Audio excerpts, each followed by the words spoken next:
Sir ये तो मर चुकी है। रेडी, एम्बुलेंस को फोन करो।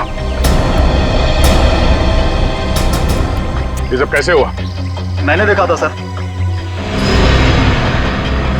क्या हुआ था? सर हमारी आंखों के सामने एक ट्रक आया और इस औरत को कुचलकर चला गया सर। श्रेया कुछ मिला? नहीं सर, कुछ भी नहीं मिला। जब ये हादसा हुआ तब आप कहाँ थे? सर हम लोग उस चाय की दुकान पर चाय पीने आए थे, तभी मैंने देखा सर कि ये औरत वहां से भागती हुई आ रही थी सर। सर शायद ये स्पीड में आते हुए ट्रक को देखकर डर गई होगी, इसे पता ही नहीं चला होगा कि क्या करे। पर उस ट्रक ड्राइवर को तो पता होना चाहिए था कि उसे क्या करना है। वो ब्रेक लगा सकता था, ट्रक को दूसरी ओर मोड़ सकता था, या फिर एक्सीडेंट के बाद पुलिस स्टेशन में जाके अपने आप को सरेंडर कर सकता था। एक औरत को ठोकर मार के भागना, ये कहाँ की इंसानियत है? सर वो इंसान नहीं, हैवान था सर। वो ट्रक को फुल स्पीड में लेकर आया सर और इस औरत को कुचलकर चला गया। तुमने उस ट्रक का नंबर नोट किया? नंबर देखा था? हाँ सर।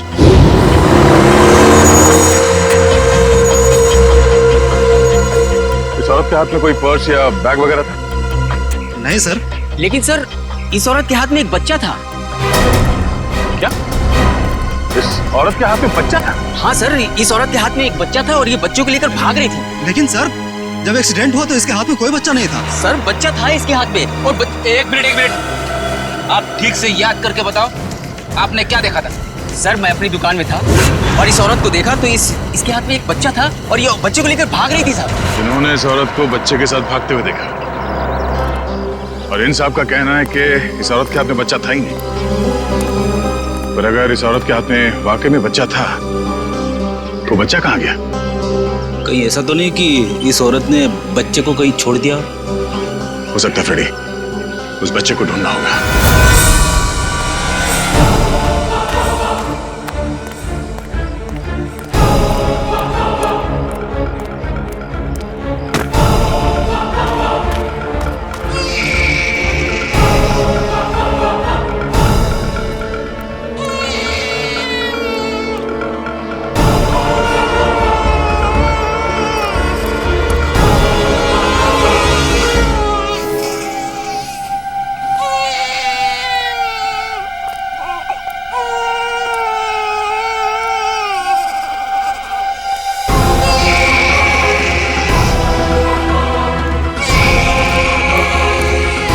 आप रेडी? सर बच्चा टोकरी में है सर। अरे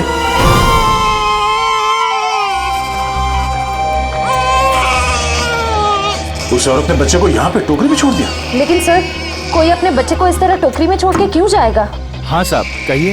ये बच्चा यहाँ इस टोकरी में कैसे आया? बच्चा? हाँ सर मुझे नहीं पता, मैं तो अपनी दुकान लगा रहा था, फल लेने गया था।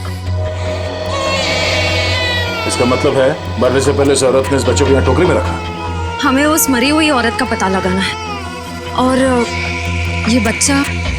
इस बच्चे को हम अपने साथ लेकर चलते हैं। इस बच्चे का ख्याल रखना हमारा फर्ज है।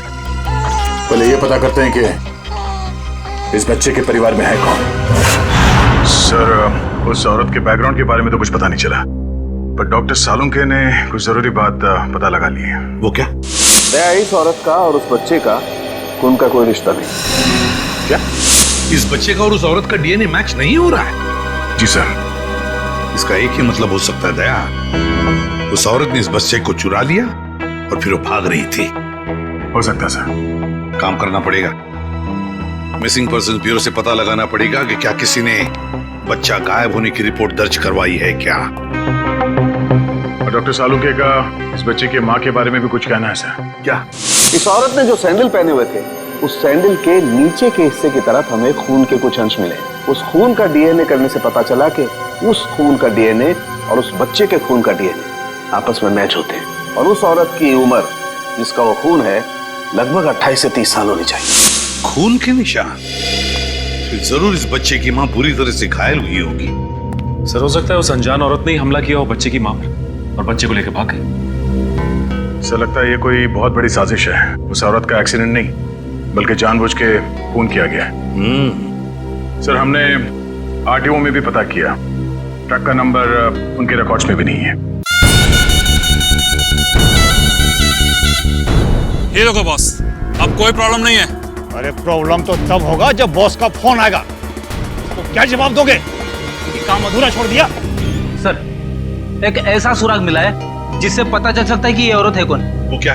ये उस औरत के कपड़े, इस पे लॉन्ड्री का टैग लगा हुआ है। बस सुबह इस टैग से पता लगाओ ये कौन सी लॉन्ड्री है, और इस लॉन्ड्री से हमें पता चलेगा कि ये औरत रहती कहाँ है। सर, तब तक मैं इस बच्चे को संभालूंगा सर, अपने घर पे। बस बच्चे को अपने साथ रखना चाहता हूँ सर। सर, मैं भी आपकी मदद करूंगी।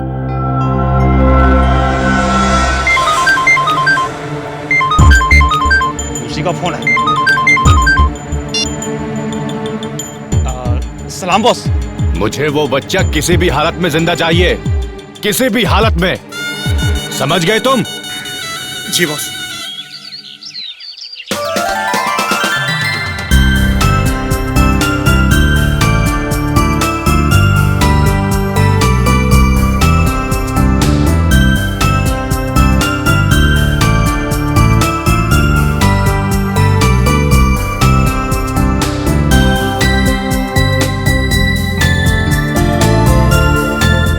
सर, आप शांत हो जाइए, मैं इसे संभालती हूँ।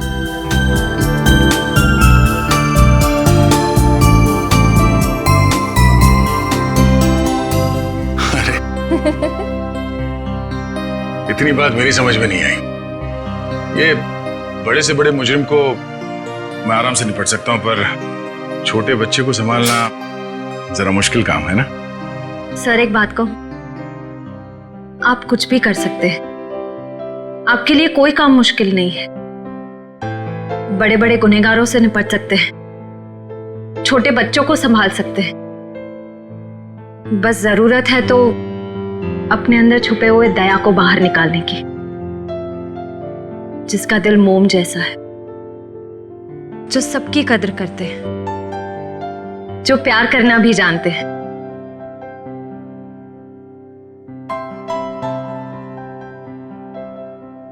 I mean, जो सबकी इज्जत करना भी जानते हैं। अब चिंता करने की कोई जरूरत नहीं है सर, मैं आ गया हूं। अरे फिर तुम, क्या बात है? आओ। सर, हाँ। जब मुझे एहसास हुआ कि आप अकेले बच्चे को संभाल नहीं पाओगे तो मैं आ गया। लाओ, बच्चा दो। इट्स ओके सर, मैं बच्चे को नहीं संभाल पाओगी, मुझे दे दो।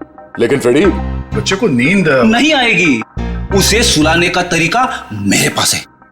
बच्चा दे दो।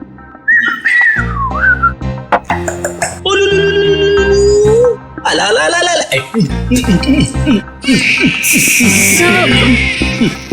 फ्रेडी क्या कर रहे हो? सर, जिद छोड़ो और बच्चे को वापस दे दो श्रेया को। सर प्लीज, मैं संभाल लूंगी। कोई प्रॉब्लम नहीं है सर, बच्चे को चुप कराने का फॉर्मूला मेरे पास है। श्रेया, टीवी का रिमोट देना। अब देखना सर, ये कार्टून चैनल देख के बच्चा कैसा खुश होता है। कौन से नंबर पे?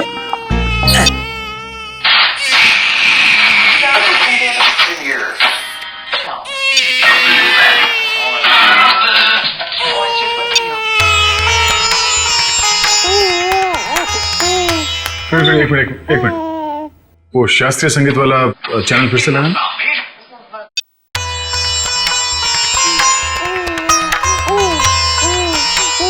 सुरों की काफी समझ है इसे। हाँ सर, बड़ा होके बड़ा संगीतकार बनेगा। सब हो रही दुकान।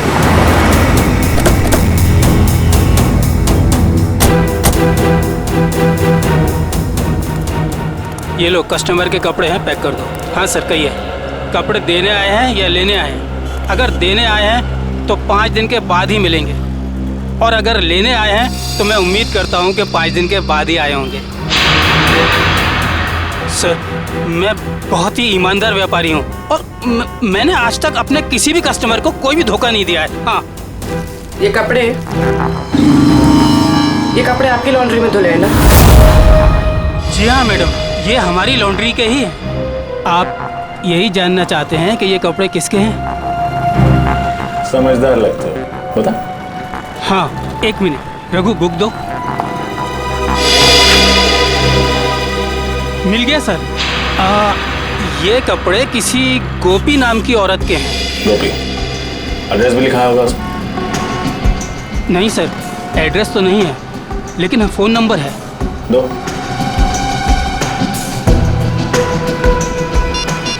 साहब, मुझे तो पहले से शक था जब वो लड़की यहाँ कपड़े डालने आई थी।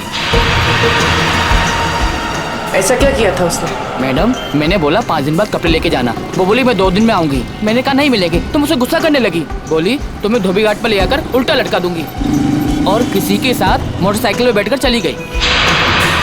उस मोटरसाइकिल वाले का चेहरा देखा था तुमने? साहब, उस समय शाम हो चुकी थी और वो रोड के उस पार खड़ा हुआ था, तो मैं ध्यान नहीं दे पाया साहब।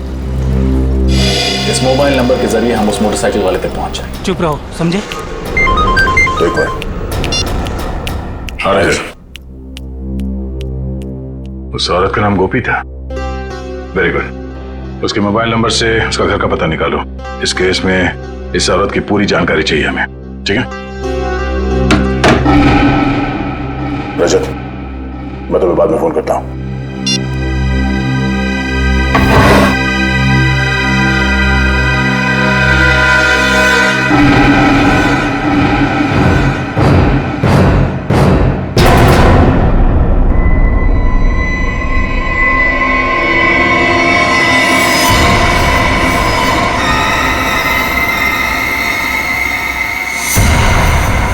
दया, तुम फौरन अपनी बंदूक नीचे रख दो, वरना इस लड़की का भेजा बाहर कर देंगे। दया, तुमसे हमारी कोई दुश्मनी नहीं है, बस ये बच्चा हमारे हवाले कर दो और अपनी जान बचा लो। अपनी जान की परवाह करने वाले कायरों को हम सीआईडी में भर्ती नहीं किया करते।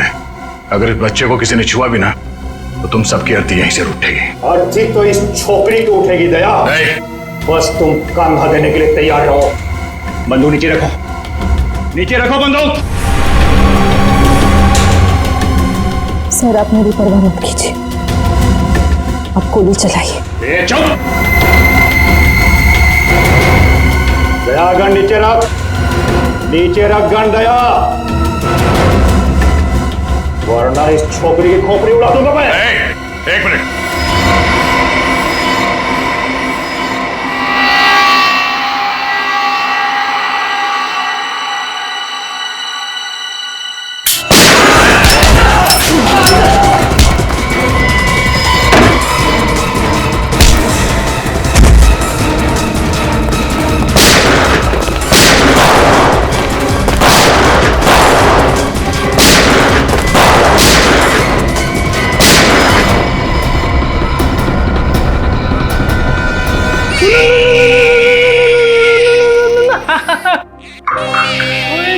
इतना छोटा सा मासूम बच्चा किसी का क्या बिगाड़ सकता है?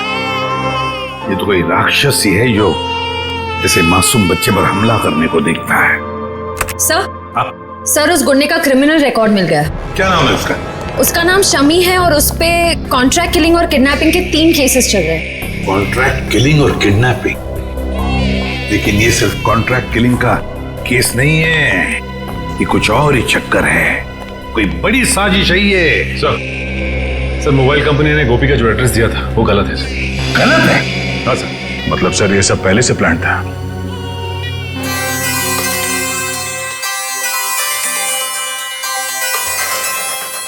अरे, वाइफ का फोन।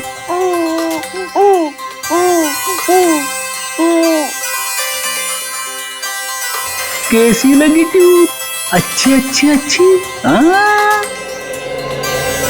सर, कल रात दया सर के घर पे टीवी पर जब शास्त्रीय संगीत आ रहा था, तब बच्चा अचानक से शांत हो गया और मुस्कुराने लगा। अच्छा, वैसे आमतौर पे इस तरह की धुन सुनकर बच्चे उछलने लगते हैं। हाँ, लेकिन अभी भी फ्रेडी सर की रिंगटोन सुनकर बच्चा कैसे खुश हो गया? सर, हो सकता है कि जब से इस बच्चे का जन्म हुआ हो तब से ये शास्त्रीय संगीत सुनता आ रहा। हो सकता है इसके माता पिता में से कोई संगीतकार या गायक हो। कविनगर जाके पता लगाना पड़ेगा कि वहां पर कोई शास्त्रीय संगीत विद्यालय है क्या। तातई तत्तई तातई तत्तई तातई तत्तई तत्तई तातई तत्तई तातई तत्। एक मिनट,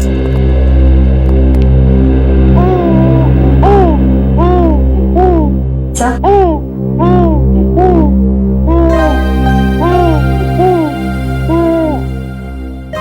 लगता है सही जगह पे हैं। नमस्ते। नमस्ते। अरे वाह, ये बच्चा तो बड़ा कोमल है। इसके पैर में कला भी नजर आती है, लेकिन नृत्य सीखने के लिए ये उम्र बहुत छोटी है। मास्टर जी, हम यहाँ बच्चे को नृत्य सिखाने के लिए नहीं लाए हैं। तो फिर इस नन्ही सी जान को आप यहाँ क्यों ले आए? हम लोग सीआईडी से हैं और एक केस के सिलसिले में आपसे कुछ पूछताछ करने आए हैं। ओह जी, पूछिए। जरा इस बच्चे को देखिए। आप पहचानते हैं इसे? देखा आपने इसे? जी नहीं, इस बच्चे को कभी देखा नहीं मैंने। आपने इस औरत को देखा है? अरे ये तो हमारे बगल वाली डे केयर सेंटर में काम करती है। Baby day care centre?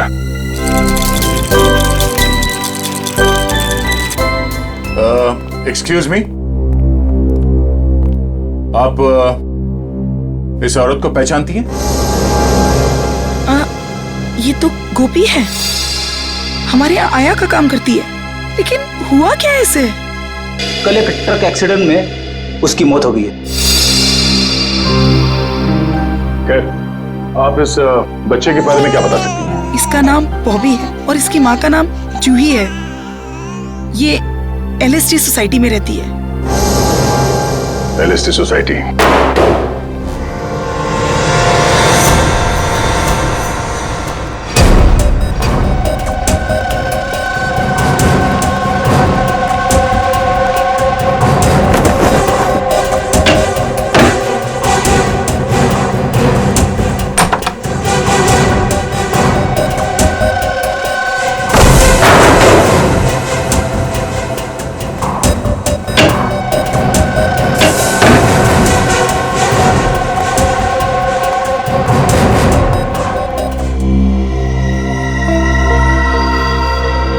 ऐसा लग रहा है मैंने इनको कहीं देखा है, लेकिन याद नहीं आ रहा कहां देखा है।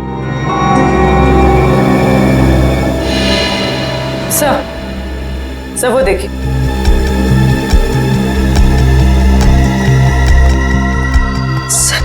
खून से सने हुए जूतों के निशान।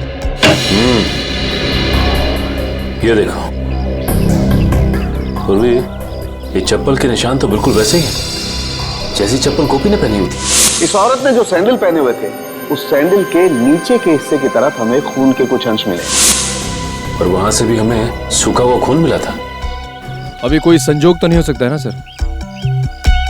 पर सर, गोपी तो गुनहगारों की साथीदार थी। वो खिड़की से बच्चे को लेकर क्यों भागेगी? ये समझ में नहीं आ रहा कि वो यहाँ आई क्यों थी। वो तो नर्सरी में आया का काम करती थी ना।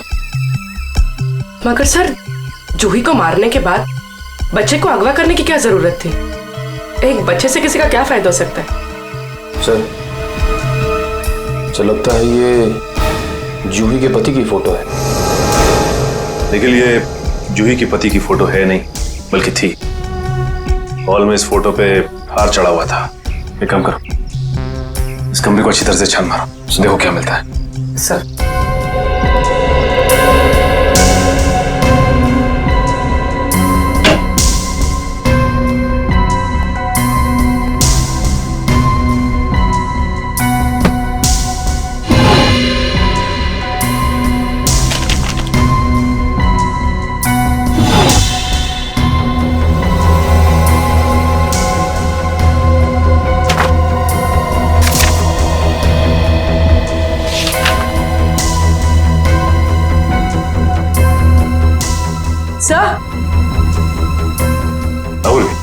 सही देखिए। तो जूही एक एक्ट्रेस थी, इसीलिए उसने अपना पोर्टफोलियोज बनाया था। याद आया सर, मैंने इनको एक पंजाबी फिल्म में देखा था, उसमें हीरोइन थी। अच्छा? हाँ सर। इस घर का लिव एंड लीज एग्रीमेंट मिला है सर। सर ये वोटर आईडी है सर। इसमें इनका नाम जूही नहीं बल्कि असली नाम शीतल है सर। और ये जीवन शांति आश्रम का रिसीप्ट भी है सर। तो ये बात है। ये जूही उर्फ शीतल 5 सालों तक एक आश्रम में रह रही थी और 1 साल पहले ही आश्रम से बाहर आई है। मगर सर, एक फिल्म की हीरोइन 5 साल तक आश्रम में क्यों रहेगी? ये देखो, शीतल के पिता रविकांत का नाम लिखा हुआ है इस कार्ड में। सर ये रहा डॉक्टर रविकांत का घर। बहुत बड़े साइंटिस्ट हैं वो।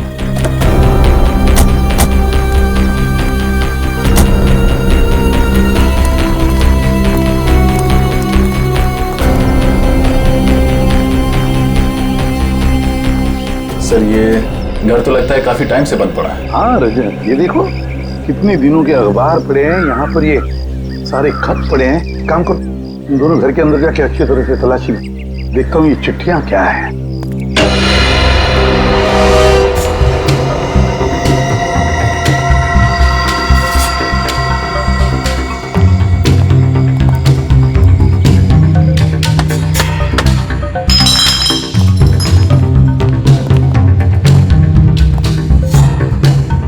हमसे पहले ही यहाँ कोई आ चुका है, शायद कुछ ढूंढने।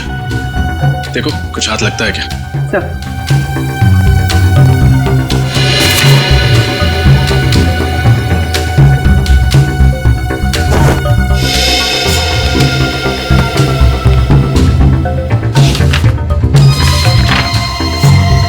Legal notice? अरे सुनिए सुनिए, देखिए मैं सीआईडी से हूँ। एक बात बताइए, आप रविकांत जी को जानते हैं? हाँ सर, 10 सालों से वो मेरे पड़ोसी हैं। अचानक उनकी मौत की खबर सुनकर बहुत दुख हुआ। अचानक मौत हो गई रविकांत जी की? कब, कैसे? गाड़ी की स्पीड इतनी तेज थी कि वो कंट्रोल नहीं कर सके और वो जाके नदी में गिर गए। Oh my God. कुछ मिला? नहीं सर। ये रविकांत जी का एक्सीडेंट ही था या? एक्सीडेंट ही था सर। ठीक है, थैंक यू वेरी मच। अब जा सकते हैं। नोटिस कैसी?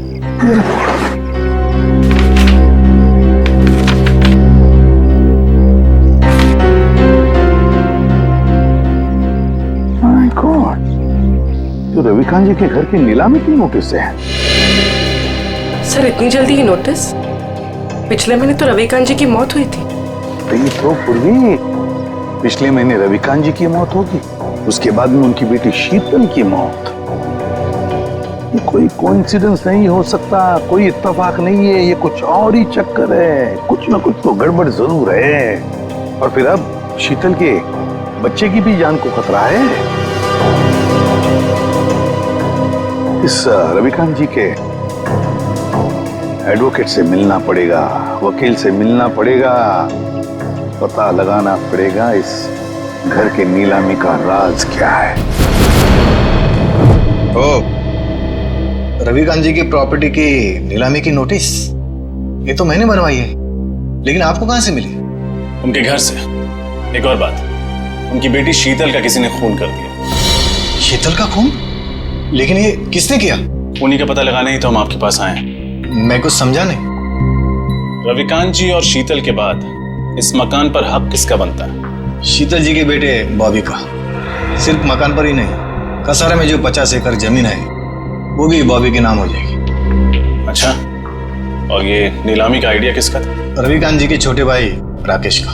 राकेश? इस राकेश के बारे में और कुछ जानते हैं? जी हाँ, दरअसल उनके परिवार को मैं पिछले 15 साल से जानता हूँ। उनके सारे लीगल मैटर्स मैं ही देखता हूँ। रविकांत और राकेश के पिताजी की जब मृत्यु हुई तो उनके प्रॉपर्टी का सबसे बड़ा हिस्सा रविकांत को मिला और सिर्फ 15% राकेश को। ऐसा क्यों किया उनके पिता?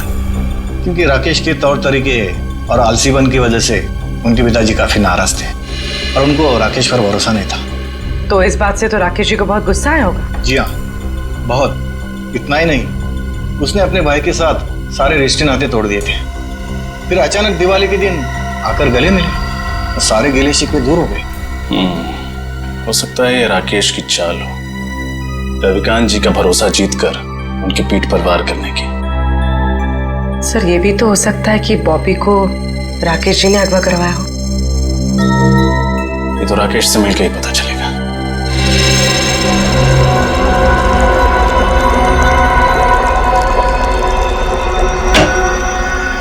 Excuse me. जी कहिए। हम लोग सीआईडी से हैं। डॉक्टर रविकांत के बारे में तो आप लोग जानते ही होंगे।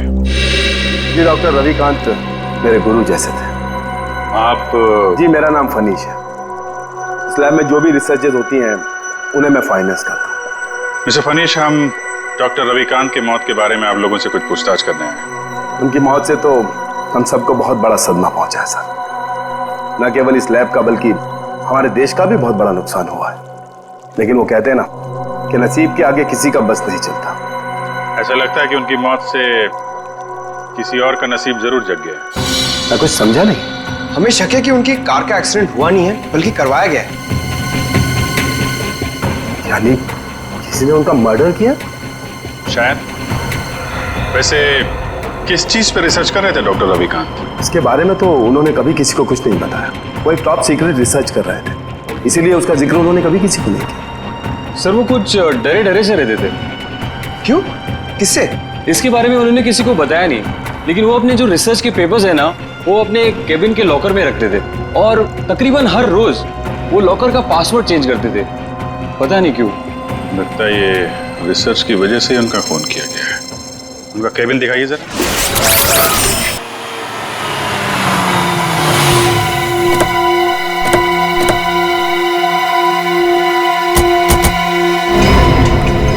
सरकारी तो यहीं खड़ी है, राकेश घर में ही होगा। हाँ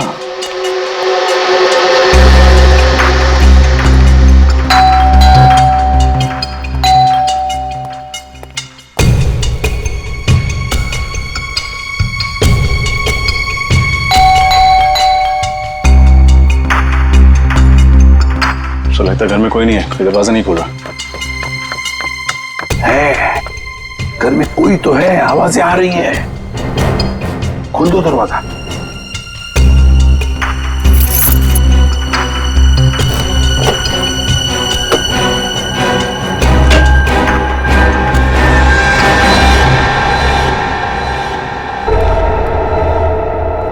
संभल के 3 खून किए उसने।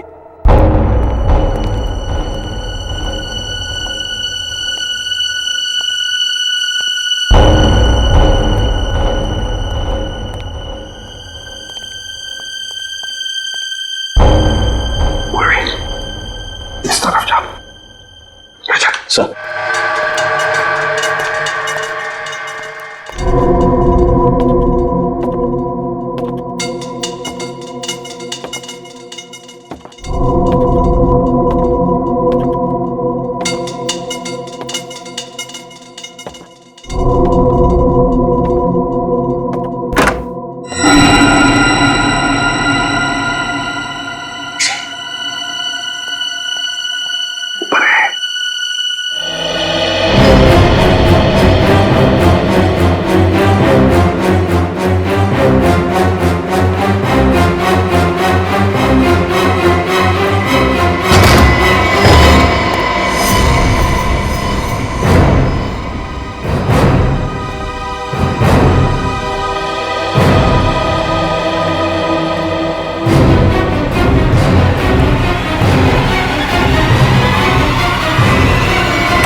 लेकिन मैंने किया क्या है? क्या है? हैं? क्या है? अभी पता चल जाएगा क्या है। इसके घर की अच्छी तरह से तलाशी लो। सर आप पूरे घर की तलाशी ले लीजिए, पर प्लीज मुझे ये तो बताइए कि मेरा गुनाह क्या है? रविकांत और शीतल को क्यों मरवाया तुमने? शीतल का कत्ल हो गया सर? कब और कैसे? कब और कैसे? बड़े भोले बनने की कोशिश कर रहे हो राकेश जी, हैं? सर प्लीज मेरा यकीन मानिए, इसके बारे में मैं कुछ नहीं जानता। झूठ बोल रहे हो तुम। रविकांत और शीतल को पहले मरवाया और फिर शीतल के बच्चे को अगवा किया। इस औरत को पैसे दिए थे ना तुमने ये सब करने के लिए? क्यों? नहीं सर, मैंने ऐसा कुछ नहीं किया। इस औरत को मैं पहली बार देख रहा हूँ सर। मैं रवि भैया और शीतल का खून क्यों करवाऊंगा? इसलिए इस जायदाद के लिए, जायदाद के पेपर थे, है ना? क्यों? और तुम ये भी जानते थे कि रविकांत और शीतल की मौत के बाद ये सारी जायदाद शीतल के बेटे के नाम पर हो जाती, और अगर शीतल के बेटे का कुछ कम ज्यादा होता तो ये पूरी की पूरी जायदाद तुम्हारे नाम पर हो जाती। यही चाहते थे ना तुम? जी सर, लेकिन क्या? लेकिन सर, मैंने किसी का खून नहीं किया, और ना ही सर मैंने बॉबी को किडनैप करवाया। प्लीज मेरा यकीन मानिए। तुम्हारा यकीन करूं? क्यों यकीन करूं तुम्हारा मैं? हाँ? कोई सबूत है तुम्हारे पास? हाँ सर, एक मिनट।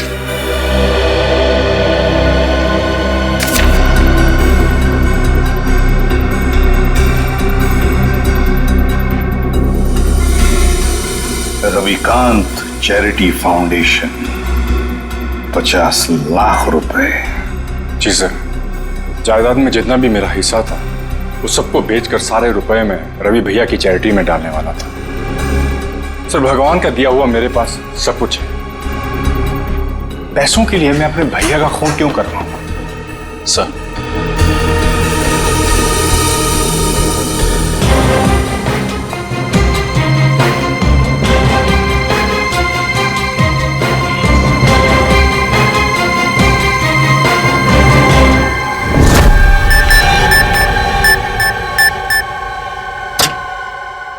ये क्या, लॉकर तो खाली है।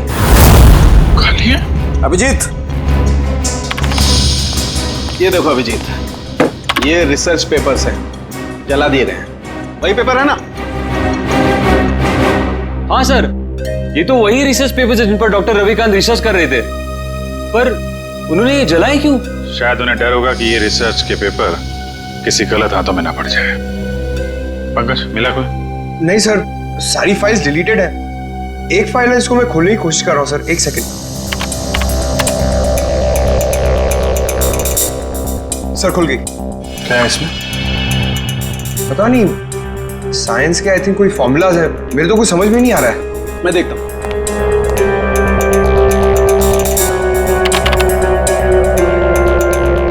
ओह, नहीं अभिजीत, ये कोई साइंस का फार्मूला नहीं है, ये एक वायरस की टेस्टिंग रिपोर्ट है। क्या मतलब सर?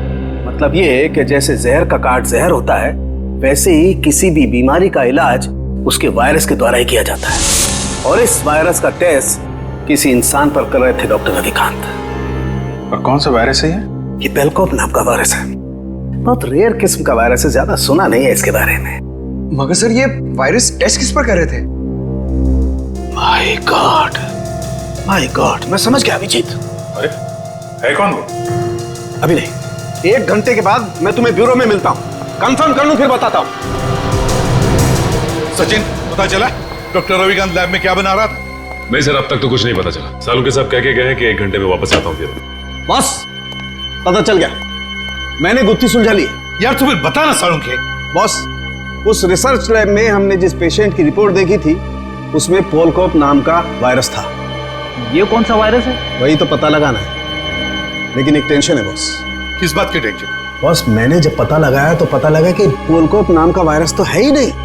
अरे तो फिर सालू के साहब, उस मरीज के शरीर में ये वायरस आया कहां से? वही तो बॉस, मैंने जब उस बच्चे का ब्लड टेस्ट किया दोबारा से तो पता ये चला कि उसे हिस्लेक्सिया नाम की बीमारी है, सांस लेने की बीमारी, जिसका कहीं कोई इलाज नहीं। लेकिन जब मैंने बच्चे का ब्लड टेस्ट किया तो पता ये चला कि हिस्लेक्सिया का असर उसके शरीर में, उसके खून में धीरे धीरे कम हो रहा है। वो कैसे? वही तो प्रॉब्लम है बॉस। जब मैंने बच्चे का ब्लड टेस्ट दोबारा से किया तो पता लगा कि उसके शरीर में अलग अलग किस्म के वायरस हैं, जिसकी वजह से हिस्लेक्सिया का असर उसके खून में धीरे धीरे कम हो रहा है। और इन्हीं वायरस में से पोलकोप वायरस भी है। मतलब वो टेस्ट रिपोर्ट बच्चे की थी? हाँ बिल्कुल। मतलब ये जो कुछ भी हुआ है इस पोलकोप वायरस की वजह से ही हुआ है। कोई तो है जो इस पोलकोप वायरस पर कब्जा करना चाहता है। हाँ सर, डॉक्टर रविकांत ने वायरस के सारे सैंपल और रिसर्च के सारे मटेरियल तबाह कर दिया, बर्बाद कर दिया सर। अब ये वायरस सिर्फ बच्चे के अंदर है। मतलब सचिन, बच्चे की जान को खतरा है।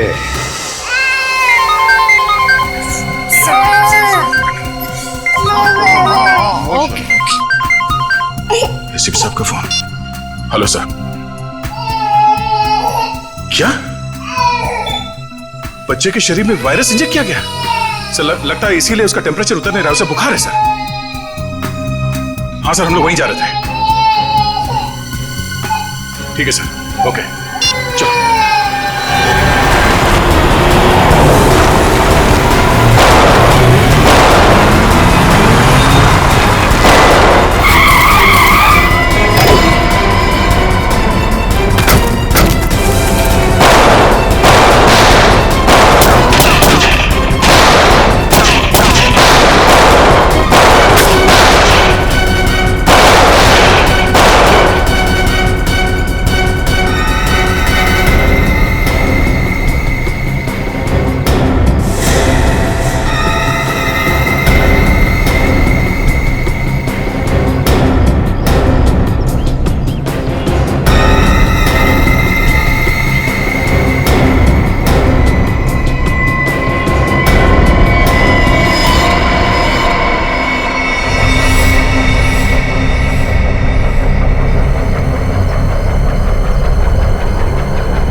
गोली खत्म हुई है। रख गया, तेरा खेल खत्म हो गया। चलकर नीचे रख।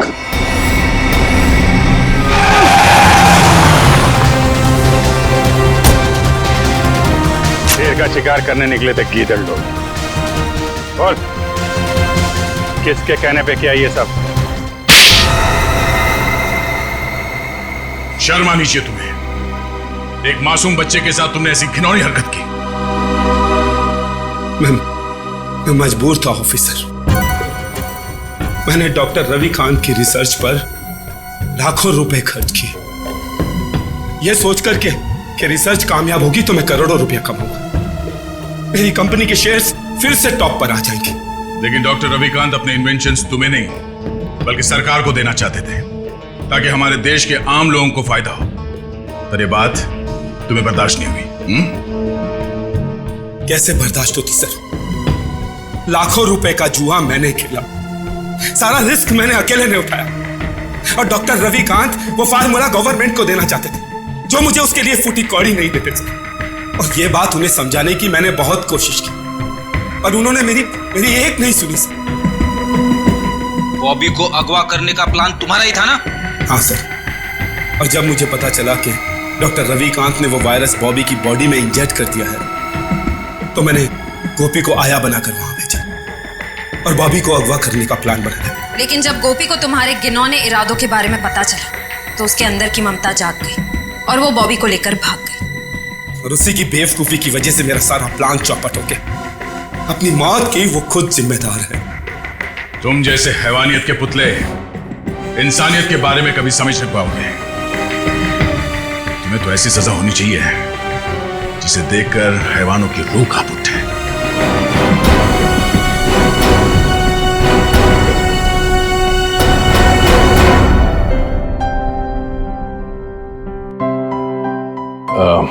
सर, हमें इस बच्चे के भविष्य के लिए कुछ करना चाहिए। हाँ, इसके भविष्य का पूरा बंदोबस्त करके रखा है।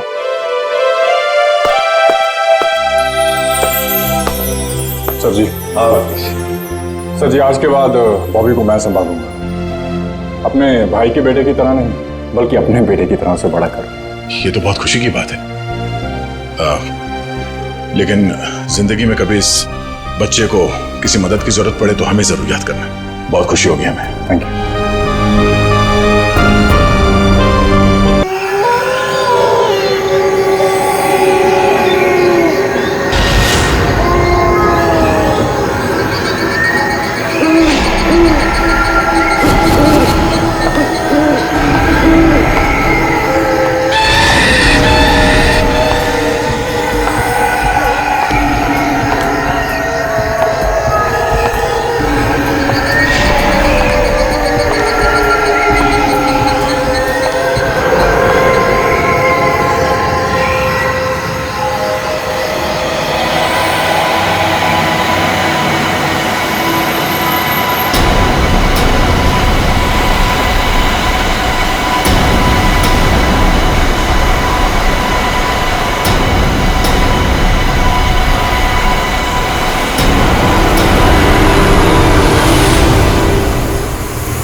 कितनी टायरिंग जर्नी थी ना।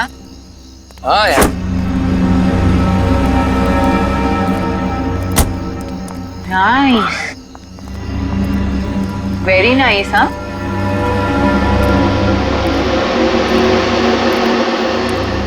ये हवेली का केयरटेकर नजर नहीं आ रहा। हाँ यार, पूरा होगा यार कहीं वो। अरे नहीं यार, मेरी बात हुई है, उसे पता है कि हम आ रहे हैं। Oh good. ये देखो, ये आ गए।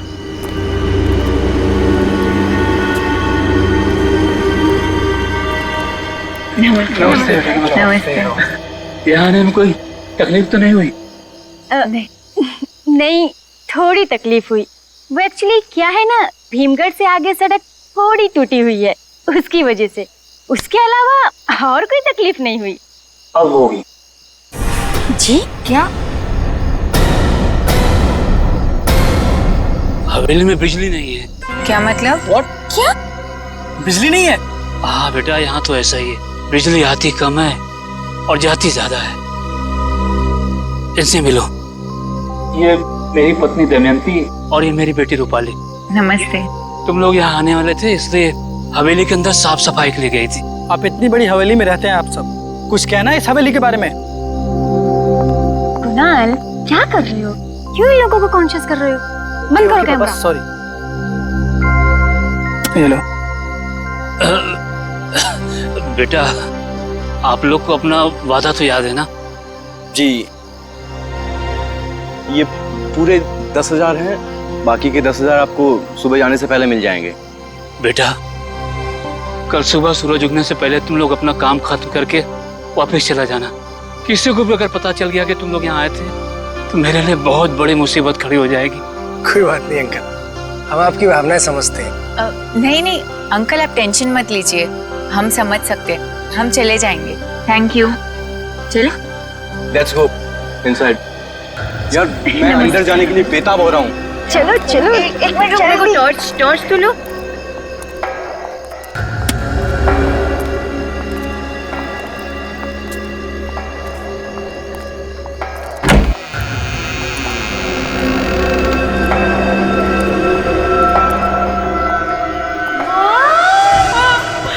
कितनी मस्त बनी है यार। ये झूमर भी शानदार है ना? अरे विक्रांत, हाँ देख ना। मजा आ गया। वाओ, ऐसी हवेली मैंने सिर्फ फिल्मों में ही देखी है, फर्स्ट टाइम रियलिटी में देख रही हूँ। कितनी खूबसूरत है ना? हाँ यार, और देखना हमारी डॉक्यूमेंट्री फिल्म भी लोगों को बहुत पसंद आएगी। और कितनी शानदार हवेली है यार। और सबसे अजीब बात यह है कि बहुत सारे लोगों को इस हवेली के बारे में पता ही नहीं है। वही तो, लगभग 60-65 साल पुरानी हवेली होगी ये।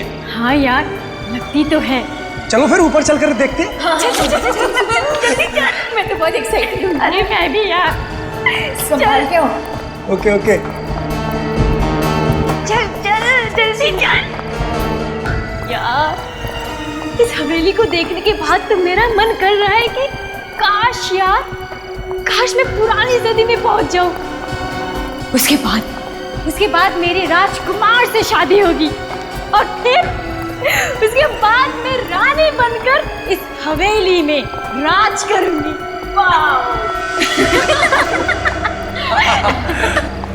क्या मस्त हवेली है ना ये। सच में यार, काश मैं हमेशा यहाँ रह पाती। पेंटिंग देख, कितनी सुंदर है ना? चलो और देखते हैं।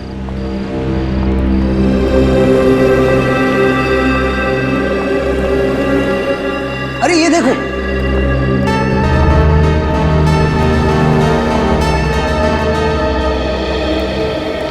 ये थी इस हवेली की रानी, रानी विशाखा। पहले कैमरे तो होते नहीं थे, पता है रानी और राजा क्या करते थे? अपनी पेंटिंग बनवा के दीवार पर लटका दिया करते थे। कितनी ब्यूटीफुल है रानी विशाखा। मैंने सुना है कि इनकी डेथ कोई हादसे में हुई थी। बेचारी सिर्फ 32 ईयर ओल्ड थी। यार पता नहीं क्यों, लेकिन मुझे ऐसा लगता है जैसे पिछले जन्म में रानी विशाखा मैं ही थी और अब ये मेरा पुनर्जन्म हुआ है। तुम लोग मुझे पता क्या लगता है कि आयशा ने तो प्लानिंग कर ली है इस हवेली में अपना घर बनाने की। तुम भी ना। अरे यार, कुणाल कहाँ है? अभी तो यहीं था यार। आई एम श्योर यहीं कहीं शूटिंग कर रहा होगा। चलो देखते हैं। चल। कुणाल, कुणाल, कुणाल।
कुणाल, कुणाल, कुणाल, कुणाल, कुणाल, कहाँ छुपे हो भाई? कुणाल, कहाँ छुपे हो? यार, यहाँ तो कहीं नहीं दिख रहा है वो। कहीं हवेली में गुम तो नहीं हो गया वो? क्या सैड जोक। चलो नीचे देखते हैं। हाँ, नीचे चल के देखते हैं। चल। कुणाल, कुणाल, कुणाल, कम ऑन यार। कुणाल, कुणाल, कहाँ हो भाई? कुणाल, कुणाल, कहाँ हो तुम? कुणाल, कहाँ हो तुम? पता है तुम छुपे हो। आ भी जाओ भाई। कुणाल, मैं उस तरफ देखता हूँ। कुणाल, कुणाल, किधर है भाई? कुणाल, कुणाल, कुणाल।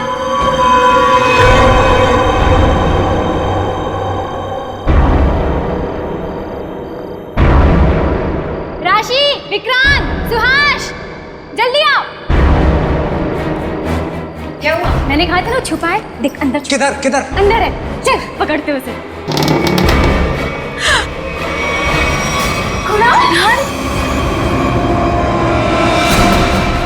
कुणाल, कुणाल, कुणाल, कुणाल, कुणाल, तू ठीक तो है? ऐसे क्या हो गया? सुभाष, जल्दी डॉक्टर को फोन कर। और यार यहाँ कहाँ डॉक्टर मिलेगा यार? अरे तो एम्बुलेंस को बुलाना यार। गाइस, एम्बुलेंस को बुलाने की कोई जरूरत नहीं है। Kunal is dead. क्या? सीआईडी को फोन करना होगा।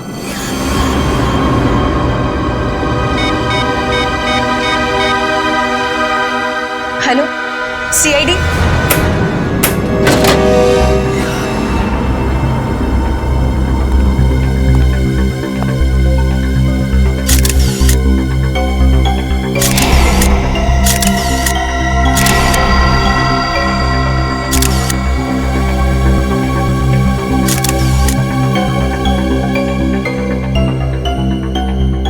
लाश पे कोई चोट या जख्म का निशान दिख तो नहीं रहा है। हाँ सर, और इसकी उम्र भी तकरीबन 20-22 के आसपास होगी। तो फिर मौत कैसे हो गई इसकी? सर इसकी आंखें फटी हुई थी, तो सर जरूर इसने ऐसा कुछ देखा होगा जिसे देखकर इसे हार्ट अटैक आ गया। हाँ सर, हो सकता है, क्योंकि जगह काफी डरावनी है सर। हो सकता है इसने कुछ भयानक देख लिया हो।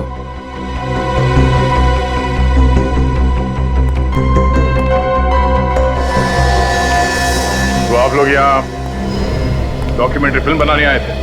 हाँ सर, इस हवेली के 65 साल के इतिहास पे सर। और सर कुणाल हमारा कैमरामैन था सर।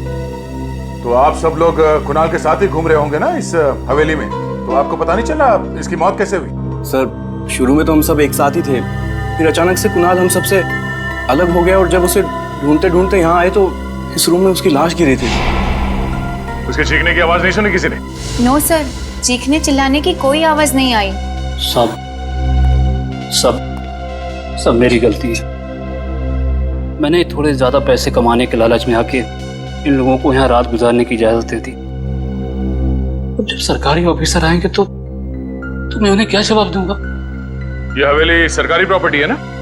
हाँ साहब, हवेली का कोई मालिक जिंदा नहीं बचा था, इसलिए हवेली सरकार के पास चली गई और उन लोगों ने मुझे और मेरे परिवार को इसकी देखभाल की इजाजत दी थी। सर, हमें लगता है कि ये काम किसी आत्मा का है। बकवास बंद कर, समझा? आत्मा कुछ नहीं होता।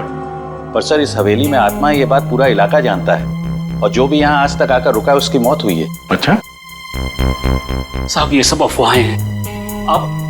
आप इन लोगों की बातों पर बिल्कुल ध्यान मत दीजिए। अच्छा, आप लोग ये बताइए कि क्या रिकॉर्डिंग इसी कैमरे से की गई थी? हाँ सर। अच्छा, तो फिर तो इस वीडियो फुटेज में वो खूनी जरूर होगा। इस कैमरे की फुटेज चेक करते हैं, सब पता चल जाएगा। सर उस हवेली का पूरा इतिहास पता चल गया है। क्या पता चला? सर 20 साल पहले वो हवेली शेरा नाम के आदमी के पास थी। उसने अपनी बीवी का खून किया और वो हवेली किसी धनंजय को बेच दी और सारा पैसा बटोर के भाग गया। और शेरा पकड़ा गया वो? हाँ सर, पकड़ा गया था और वो अभी भी जेल में। पर जिस धनंजय को उसने हवेली बेची थी उसकी 5 साल पहले मौत हो गई। उसके आगे पीछे कोई था नहीं, इसलिए वो हवेली सरकार ने जब्त कर ली। अच्छा। और सर बस फिर लोगों ने कहानियां बनाना शुरू कर दी कि आज भी उस हवेली में शेरा की बीवी की आत्मा भटकती है। सर आत्मा रेडी है। क्या? फुटेज रेडी है सर। दिखा।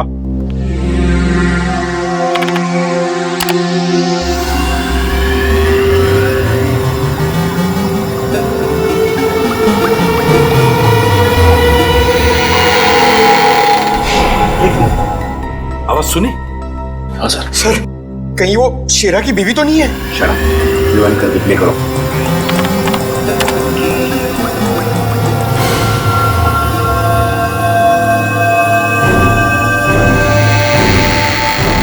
चलिए, तो दरवाजा खुलने की आवाज है। Exactly. तो दरवाजा खुलने की आवाज है, मतलब कोई तो दरवाजा खोलकर अंदर आया जब कुणाल अपने कमरे में था, और शायद उसने कुणाल का खून भी किया। सर लेकिन खूनी कुणाल को कैसे मार सकता है, क्योंकि उसके शरीर पे तो कोई निशान था ही नहीं। वही तो मगर सचिन, उन दोस्तों के अलावा उस हवेली में कोई था ही नहीं, तो फिर कौन आया उस हवेली में दरवाजा खोलकर? और फिर है कौन वो जिसने कुणाल का खून कर दिया? मगर कैसे मारा कुणाल को? ना कोई चोट के निशान, ना कोई चीखने चिल्लाने की आवाज, तो फिर उसने कुणाल को मारा कैसे? और है कौन ये?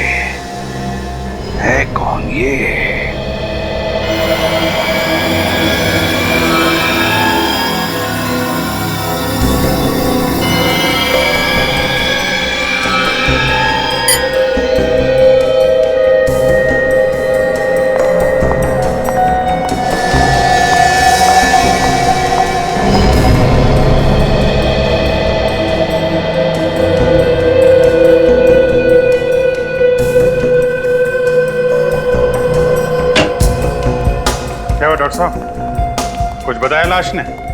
यार अभिजीत, बहुत ही दर्दनाक कहानी है इस लाश की। अच्छा, क्या है? ये देखो, इसके पूरे शरीर पर जगह जगह क्रैम्प्स पड़ गए हैं। मतलब समझते हो इसका? मतलब क्या मतलब? इसका मतलब ये कि मरने से पहले कुणाल को लकवा मार गया था। इसका शरीर पैरालाइज हो गया था और ये चलने फिरने की स्थिति में ही नहीं था। अरे ऐसा कैसे कह सकती हो डॉक्टर तारिका? कुणाल के दोस्तों ने तो बताया था कि ये ठीक ठाक थे। 2 मिनट पहले डॉक्यूमेंट्री की शूटिंग कर रहे थे। फ्रेडी, होश में बात करो। जब तारिका जी कुछ बोलती हैं तो सोच समझ के बोलती हैं। उनके दावे पे शक करना ठीक नहीं है। हाँ बिल्कुल बिल्कुल। क्या करते हो यार तुम? तारिका जी की बात पर शक करते हो तुम? हाँ, कमाल करते हो यार। नहीं नहीं, देखो ना, इसकी बॉडी भी यही कह रही है। देखो अभी जो जगह जगह से इसके पैर मुड़ गए हैं। ये देखो। मतलब इसकी मौत लकवे की वजह से हुई है? नहीं श्रेया, मौत इसकी लकवे की वजह से नहीं हुई। इसकी मौत हुई है जहर की वजह से। ये डायबिटीज का पेशेंट था, इसे डायबिटीज थी, रोज इंसुलिन का इंजेक्शन लगाता था। ये देखो, किसी ने इंसुलिन का इंजेक्शन बदलकर जहर का इंजेक्शन रख दिया। ये काम तो कोई पास वाला आदमी कर सकता है, शायद कोई दोस्त। वैसे ये जहर कौन सा है? अभिजीत, जहर का भी पता नहीं चला, थोड़ा वक्त लगेगा। टाइम लगेगा? टाइम लगेगा? हाँ, तारिका जी कह रही है टाइम लगेगा। हाँ तो ठीक है ना, टेक योर टाइम। हाँ कोई बात नहीं। रेडी? तब तक कुणाल के दोस्तों को जरा ब्यूरो में बुलवाओ। आप लोग हम पे शक कर रहे हैं सर। ये गलत है सर। तो और किस पर शक करें? हाँ? और किस पर शक करें? कुणाल तुम्हारे साथ पूरा दिन था। 4 बजे तुम लोगों ने शहर छोड़ा और रात के 11 बजे उस हवेली में जाकर पहुंचे। तो तुम लोगों के अलावा और किसके पास मौका था उसे वो इंजेक्शन देने का? बताओ बताओ। सर, इंजेक्शन उस खूनी ने लगाया होगा, हवेली में अंधेरे का फायदा उठा के। तुम ही लोग तो कह रहे थे कि तुम लोगों के अलावा उस हवेली में और कोई था ही नहीं। सर, शायद उस केयर टेकर ने किया हो ये सब लूटने के मकसद से। हाँ सर, उस हवेली में कोई था। जब हम हवेली में घूम रहे थे, पल भर के लिए मैंने एक साई को देखा।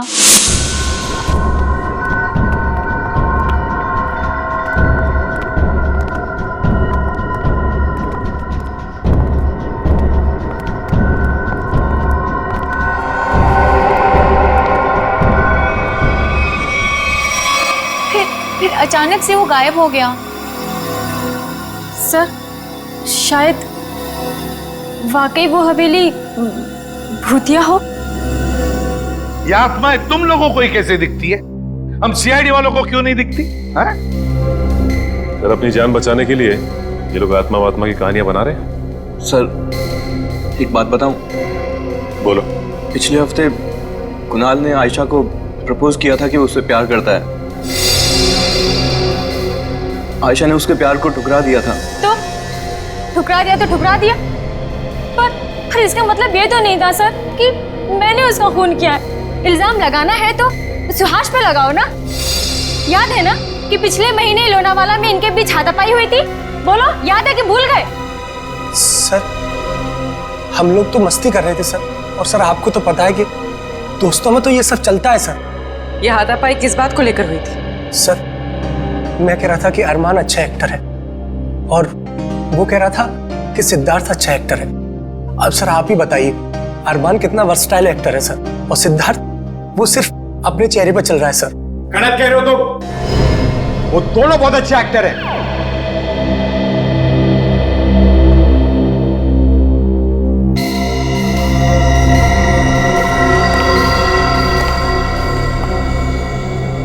जा सकते हो तुम लोग।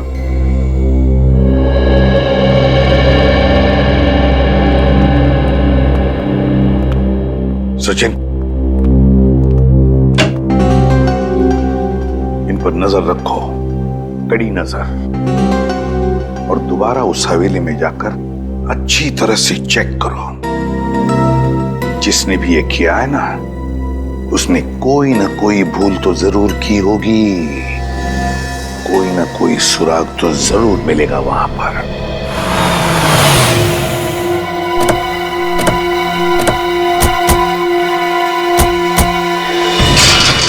हवेली का एक होना चाह रहा हूं। उंगलियों के निशान, पैरों के निशान को सुराग में तय कर देखो। खूनी ने हमारे लिए जरूर कुछ ना कुछ छोड़ा होगा।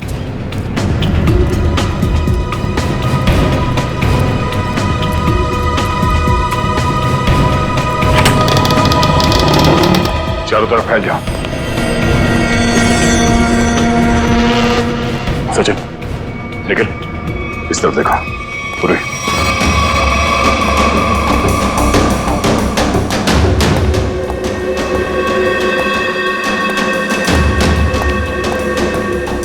पूर्वी, यहाँ देखो।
सर, हवेली की एक चीज देख ली, कोई निशान नहीं, कोई भी ऐसी चीज नहीं थी जिससे शक हो। सर इस तरफ भी कुछ नहीं। सर मुझे लगता है खूनी ने अपना कदम बहुत फूक फूक के रखा है। जरूर उसने सारे निशान मिटा दिए। निशान वही आदमी मिटा सकता है जो इस हवेली के अंदर आसानी से आ जा सकता है। सर एक बात समझ में नहीं आ रही, जब कुणाल को जहर इंजेक्शन के जरिए दिया गया होगा, उसे दर्द हुआ होगा, वो चीखा होगा, चिल्लाया होगा, तो उसकी चीख की आवाज किसी ने सुनी कैसे नहीं? ये भी तो हो सकता है पूर्वी के हवेली में आने से पहले कुणाल को किसी ने वो जहर वाला इंजेक्शन दे दिया। सर अगर उसे इंजेक्शन हवेली में आने से पहले दिया गया तो फिर उसके दोस्तों का ही काम हो सकता है। हो सकता सचिन, जब तक खूनी नहीं मिल जाता हमारा शक सभी पे रहेगा। ये तो निखिल की आवाज है। निखिल, निखिल, निखिल, निखिल, निखिल कहाँ? सर कहीं चीख की आवाज इस कमरे से तो नहीं आई जिसमें खून हुआ है? देखते हैं। निखिल, कमरा अंदर से बंद है। एक मिनट। निखिल, निखिल, निखिल। सर निखिल कहीं नहीं है। सर दरवाजा भी अंदर से बंद था। कोई तो था यहाँ पे। जो कुछ भी हुआ है यही हुआ है। ये क्या? और ये खिड़की भी खुला है। सर कहीं ऐसा तो नहीं कि निखिल पे यहीं पे हमला हुआ और उसे कोई बाहर ले गया? ज्यादा दूर नहीं गए होंगे। सचिन जरा बाहर जाके देखो। समझ गए?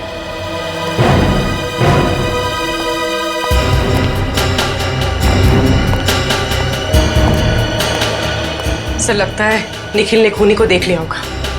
हो सकता है। एक काम कर पूरी, इस ब्लड के सैंपल को उठा लो, मैच करके देखते हैं, पता चल जाएगा कि खून निखिल का है या फिर उस खूनी का।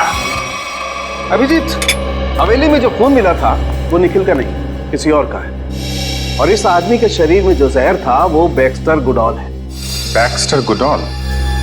कभी सुना नहीं जहर के बारे में। जहर में दरअसल इस आदमी को पैरालिटिक अटैक हुआ और उसके बाद ही मर गया। सर ये जहर तो बहुत ही खतरनाक लगता है। बहुत खतरनाक है, इसीलिए आसानी से मिलता नहीं है। अच्छा, कहाँ पे मिलता है? अभिजीत, इस शहर में तो ऐसे 2 ही लैब्स हैं जहाँ ये जहर बनाया जाता है। अच्छा, कौन से लैब्स हैं? ट्रिनिटी और वेस्को लैब। ग्रेट, काम आसान हो गया। इन दोनों लैब से पता करते हैं कि ये जहर खूनी के पास आया कहाँ से, हवेली तक कैसे पहुंचा।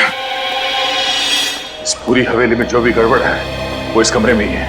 कुणाल की मौत इस कमरे में हुई थी और निखिल भी इसी कमरे से गायब हुआ था। पर सर खूनी अंदर घुसा कैसे होगा? सर इस कमरे में आने जाने का कोई ना कोई खुफिया रास्ता जरूर होगा। हो सकता है सचिन। कमरे को अच्छी तरह से चेक करो, देखो अंदर आने का कोई और रास्ता है क्या।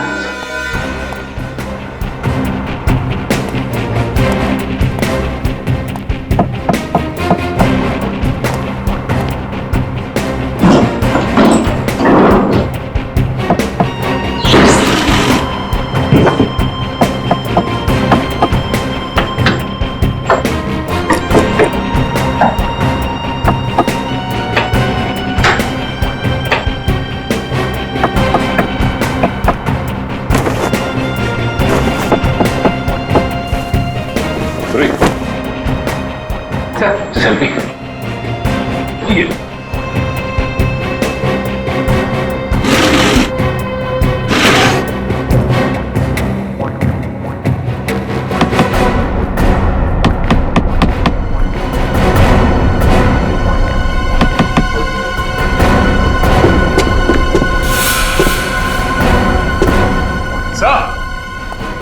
ये देखिए सर, यहाँ पे ये जगह खोखली है।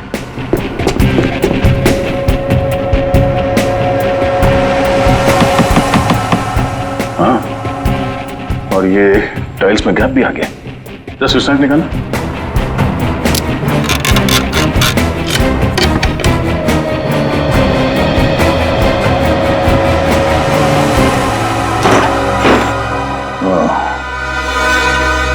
तो ये है कमरे के अंदर आने का खुफिया रास्ता। चलो अंदर चल के देखते हैं।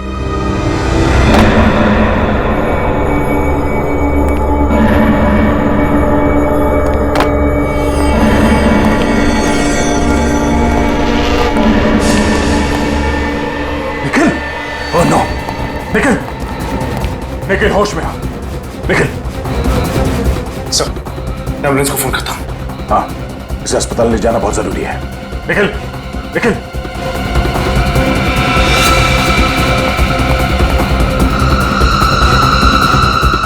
निखिल होश में आओ। निखिल। सर ये कुंडल देखिए, हो सकता है खून का। हो सकता है, इसे एविडेंस बैंक में डालो। जिसने भी निखिल की हालत की है, इसकी उल्टी गिनती शुरू। ले चलो इसे बाहर। चल नहीं।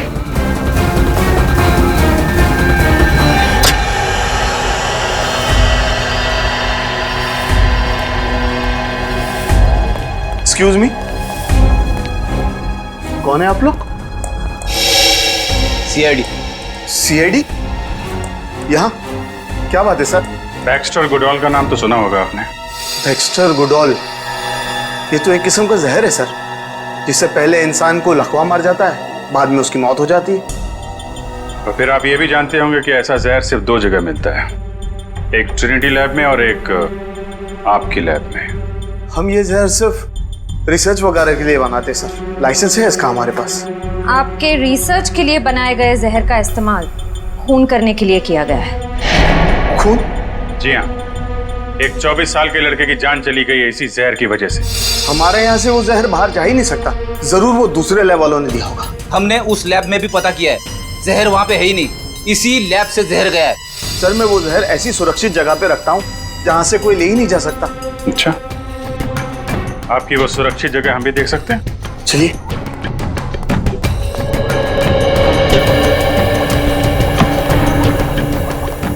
ओ, ये है वो सुरक्षित जगह। सर मुझे तो लगा था कि ये किसी तिजोरी में रखा होगा, खजाने की तरह। ये क्या? क्या हुआ?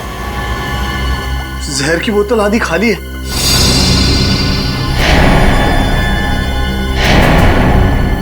बेच दिया जहर? नहीं सर, मैं भला क्यों जहर बेचूंगा, जरूर किसी ने चुराया होगा। चुराएगा तो है ही। इतना खतरनाक जहर आप लोग इतनी लापरवाही से रखते हैं यहाँ पे? सर लेकिन यहाँ तो 24 घंटा सिक्योरिटी रहती है, बाहर का तो कोई अंदर आ ही नहीं सकता। अच्छा, मतलब किसी अंदर वाले का काम है। बुलाइए अपने सिक्योरिटी वाले को यहाँ पे। सर हमारी सिक्योरिटी बहुत मुस्तैद है, यहाँ बाहर का कोई भी आदमी अंदर नहीं आ सकता। अच्छा, तो फिर जहर कैसे चोरी हो गया?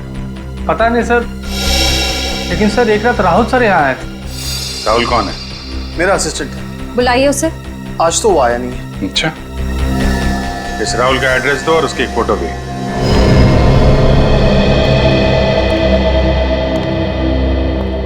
एक लैब असिस्टेंट का इतना आलीशान घर? लगता है 2 नंबर के पैसों से बनाया होगा। अच्छी तरीके से तलाशी लो घर की।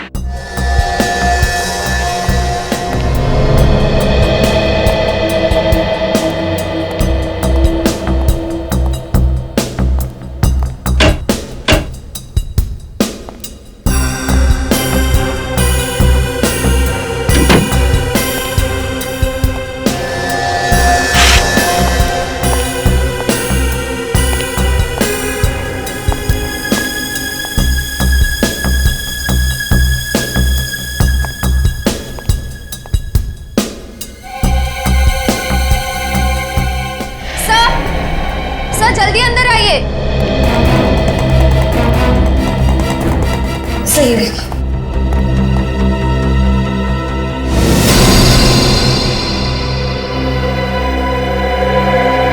सर, हमने तो सोचा था कि कुणाल के खून में राहुल का हाथ है, पर अब किसी ने राहुल का ही खून कर दिया। खूनी बहुत चालाक है। पहले उसने राहुल का इस्तेमाल किया जहर चुराने में, फिर जब उसे लगा कि हम राहुल के जरिए उस तक पहुंच जाएंगे तो राहुल को रास्ते से हटा दिया। है कौन ये हवेली का खूनी? सर, ये तो बहुत पुराने जमाने की इयररिंग्स लग रही हैं। वो पुराने सीरियल्स आते हैं ना सर टीवी पे, उसमें लोग पहनते हैं वैसी। हाँ पंकज, ज्यादातर ये हिस्टोरिकल या माइथोलॉजिकल नाटक या फिल्में आती हैं ना, उनमें कैरेक्टर्स पहनते हैं ये कुंडल। सर हो सकता है खून करने वाला कोई एक्टर हो जो हवेली के अंदर आत्मा का किरदार निभा रहा है। और सर ये निखिल भी बेहोश हो गया, इस वजह से खूनी को देख नहीं पाया। हाँ, लेकिन पहले हमें ये पता लगाना चाहिए कि ये कुंडल आया किस दुकान से है, आया किस दुकान से है। यहां पर कुछ तो लिखा है। जरा मैग्नीफाइंग ग्लास देना तो।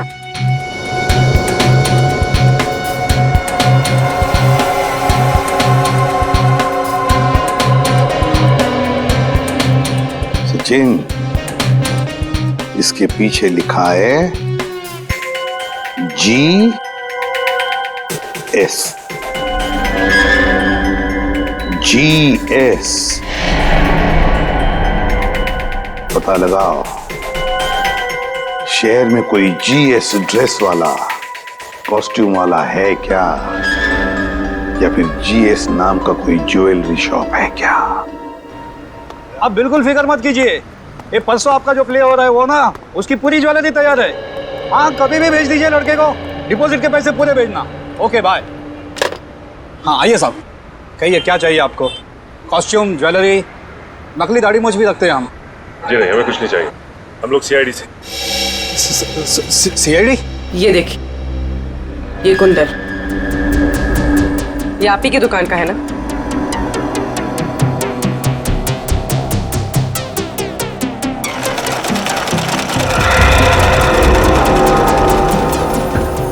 जी हाँ सर, ये हमारी ही दुकान से है, लेकिन आपको ये कहाँ मिला? ये हमें एक पुरानी हवेली में मिला, यहाँ पे खून हुआ। खून? हाँ, और वहां पे लोग कहते हैं कि आत्मा भी रहती है। आत्मा? आप ये बताइए कि ये कुंडल आपसे किराए पे कौन लेके गया? 1 मिनट।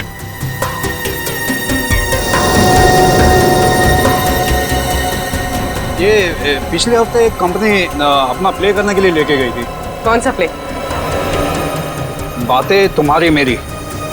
बातें तुम्हारी मेरी? क्या इंटरेस्टिंग नाम है। प्ले कैसा था? जी मैंने देखा नहीं। अच्छा, आप ये बता सकते हैं कि वो आदमी कौन था जो ये लेके गया?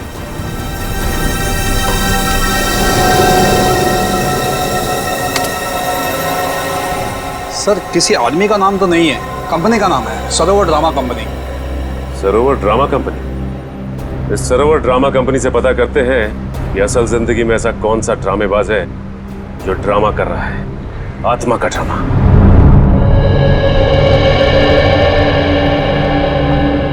थैंक गॉड सर, निखिल अब सही सलामत है।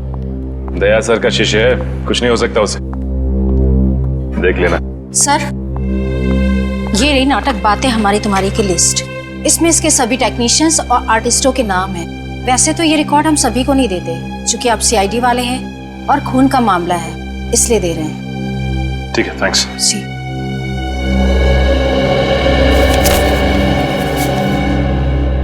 ये क्या? इस एक्टर्स की लिस्ट में इसका भी नाम है? कभी सोचा भी नहीं था कि ये ड्रामेबाज निकलेगा।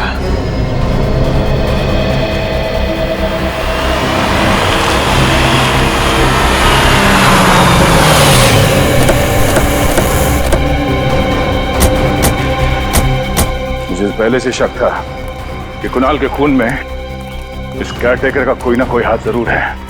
अब इस कुंडल ने पूरी तरह ये साबित भी कर दिया। हाँ सर, लेकिन बातचीत से तो बहुत भोला भाला लग रहा था ये। कलाकार जो ठहरा एक्टिंग तो करेगा ही।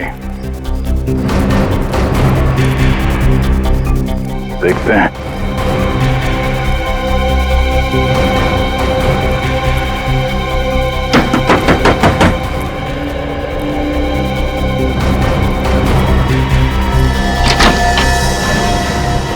साहब, आप लोग यहाँ खूनी का कुछ पता चला? हाँ, पता चल गया और देख भी लिया। कहाँ है खूनी? कौन है खूनी? तुमने खून किया है। मैंने खून किया? हाँ, ये कुंडल तुमने ही किराए पे लिया था ना, जीएस ड्रेस वाले से? हाँ, मैंने लिए थे। मुझे बचपन से ही अभिनय का शौक है, इसलिए जब भी मौका मिलता है मैं नुक्कड़ नाटक या इसी तरह के ड्रामा में पार्टिसिपेट किया करता हूँ। लोगों की तालियों से बहुत सुकून मिलता है साहब। अच्छा, अब ये भी बताओ कि एक कलाकार से खूनी कैसे बन गए तुम? सब, मैंने किसी को नहीं मारा। मैंने कोई खून नहीं किया है। ये कुंडल हमें जिस खुफिया कमरे से मिला उसके बारे में सिर्फ तुम्हें मालूम हो सकता था, किसी बाहर वाले को नहीं। सर, आप किस खुफिया कमरे के बारे में बात कर रहे हैं? हवेली में कोई खुफिया कमरा है ही नहीं। अच्छा, इस हवेली में कोई खुफिया कमरा नहीं है। जिस कमरे में कुणाल की मौत हुई उसी कमरे में जमीन के नीचे है खुफिया कमरा। आप मेरा यकीन कीजिए, मैं किसी खुफिया कमरे के बारे में नहीं जानता हूँ। तुम दया सर के गुस्से के बारे में भी नहीं जानते। आप लोगों को कैसे यकीन दिलाओ? ये कुंडल मैंने अपने कमरे में कपड़े और गहनों के साथ रखा था। अब ये हवेली में कैसे पहुंच गया मुझे कुछ नहीं मालूम। सर, हो सकता है कि ये कुंडल खूनी ने चुराया ताकि इन्हें फंसा सके। अच्छा, ये बताओ कि पिछले कुछ दिनों में कोई बाहर का आदमी आया था यहाँ पे जिसने ये कुंडल चुराया? ये हवेली शहर से इतना दूर है, भला यहाँ कौन आएगा? और आजकल मेरी बीवी भी मायके गई है। मैं और मेरी बेटी रूपाली यहाँ रह रहे हैं आजकल। आपकी बेटी रूपाली कहाँ पर है? वो दिन में वो काम पे जाती है, शाम तक लौट आएगी। रूपाली,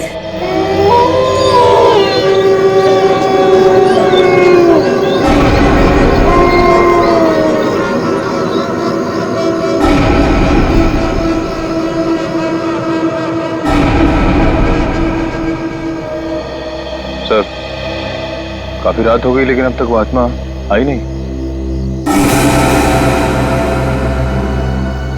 थोड़ा इंतजार करो निखिल, आत्मा आएगी भी और बताएगी भी कि वो है कौन। इंतजार खत्म हुआ सर, आत्मा आ गई।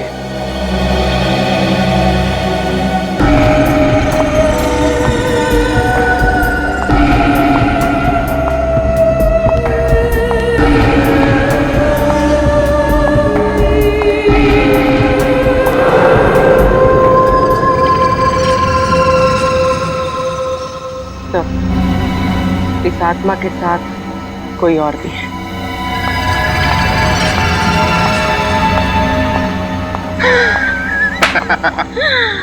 आज तक सीआईडी का पाला हम जैसे शातिर मुजरिमों से नहीं पड़ा होगा। बिल्कुल, हमारा काम भी हो गया और उन्हें भनक तक नहीं लगी। हर मुजरिम को यही गलतफहमी होती है, तो सीआईडी हमेशा एक कदम आगे रहती है।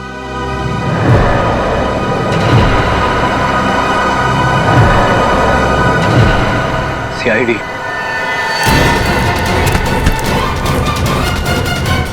बहुत भटकली आत्मा बनके।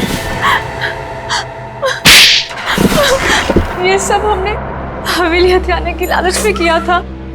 सरकार बहुत जल्दी इस हवेली को नीलाम करने वाली थी। तो तुम लोगों ने सोचा कि क्यों ना इस हवेली के बारे में डरावनी कहानियां रची जाए, ताकि डर के मारे किसी की हिम्मत ना हो उसे खरीदने की, है ना? हाँ, ताकि कोई खरीदार सामने ना आ सके और विक्रांत इस हवेली को सस्ते दामों में खरीद ले। वाह, हवेली पर कब्जा करने के लिए तुम लोगों ने 2-2 खून भी किए। 2-2 खून। अगर हम लोग वक्त पे नहीं पहुंचते तो तुम दोनों की लालच में हमारा एक सीआईडी ऑफिसर भेंट चढ़ जाता। और हमने सपने भी नहीं सोचा था कि आप हमें पकड़ लेंगे। सपने में भी नहीं सोचा था। हर मुजरिम कोई ना कोई गलती करता ही है, कोई ना कोई सुराग छोड़कर जाता ही है। बस वो कुंडल उस खुफिया कमरे में था, वो हमें मिल गया और हम पहुंच गए तुम लोगों तक। वो कुंडल मैंने ही वहां रखा था ताकि रूपाली के बाबा फंस जाए और हम सब बच जाएं। क्या तुमने सोचा भी कैसे मेरे निर्दोष बाबा को इस गुनाह के कीचड़ में खींचने का? अब पता चला रूपाली, जब अपनों पर आंच आती है तो दिल को कितनी ठेस पहुंचती है। एक पल भी नहीं सोचा ना कुणाल को मारने से पहले कि क्या बीतेगी उस बेचारे के माँ बाप पर, क्या बीतेगी उसके भाई बहनों पर। नहीं सोचा तुमने। रूपाली और विक्रांत, तुम दोनों ने जो गुनाह किया उसकी सिर्फ एक ही सजा हो सकती है, सिर्फ एक ही सजा, फांसी। इस तरह के और भी एपिसोड देखने के लिए हमारे चैनल को सब्सक्राइब करें और बेल आइकन दबाना ना भूलें।